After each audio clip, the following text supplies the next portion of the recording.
Mi'kmaq territories in so-called Rexton, New Brunswick, October 17, 2013.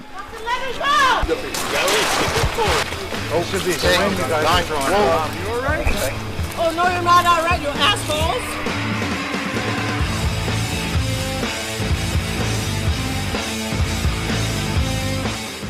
At approximately 7:30 a.m., over 200 cops of the Royal Colonial Mounted Police, or RCMP, descended on a Mi'kmaq protest camp that had been blockading fracking exploration equipment owned by Texas-based Southwestern Energy, or SWN.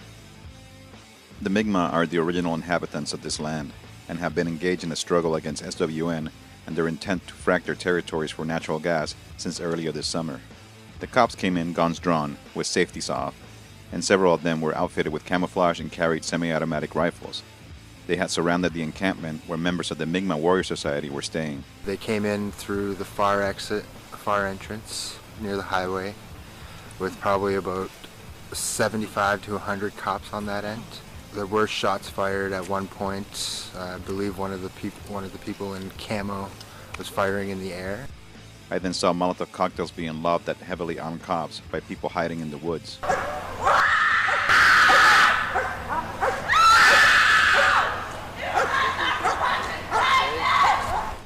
I was then kicked out of the conflict zone by a senior officer and threatened with arrest. If you do happen to come back, sir, I'm just saying, I'm not saying you are, but if you do, you will be placed under arrest.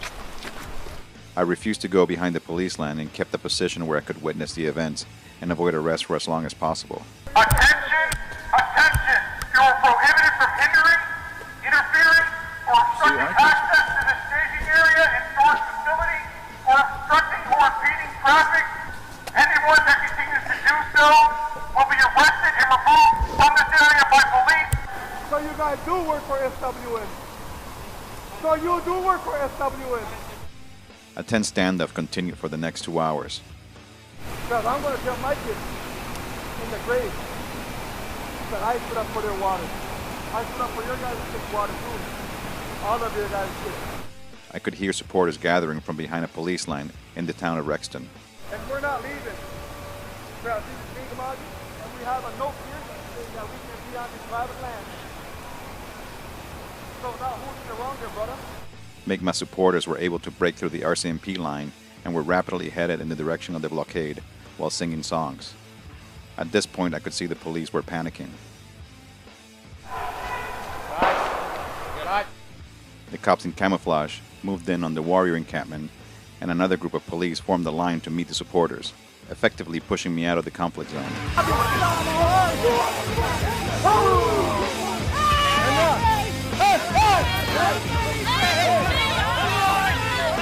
Scuffles between police and supporters of the Warriors followed, and a fierce standoff between Mi'kmaq youth and the RCMP continued throughout the day. The cops used pepper spray and beanbag rounds on the crowd, which included many underage youth.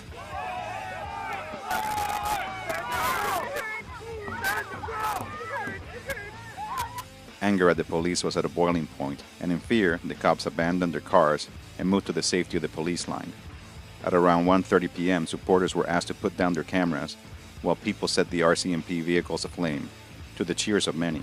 Fire trucks were told to turn around and let the cop cars burn. The cops continued to amass behind the police line. Cops in full riot gear, armored personnel carriers, and dozens of snipers filled the blockade site. But the fearlessness of the Mi'kmaq people was unquestionable, and they would not leave until the RCMP invaders were gone. Around this time, reports started coming in that all SWN equipment had been removed. Finally, around dusk, after arresting over 40 people, the cops retreated and left the zone.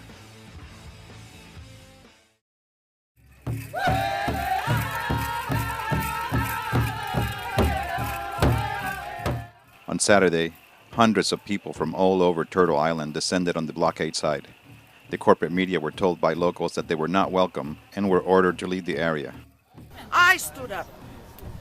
I stood up and told them to get the fuck out of here. As reports of solidarity actions from around the globe came in, people blocked Highway 11 for several hours, signaling to the world that resistance against Southwestern Energy will continue until all frackers are gone.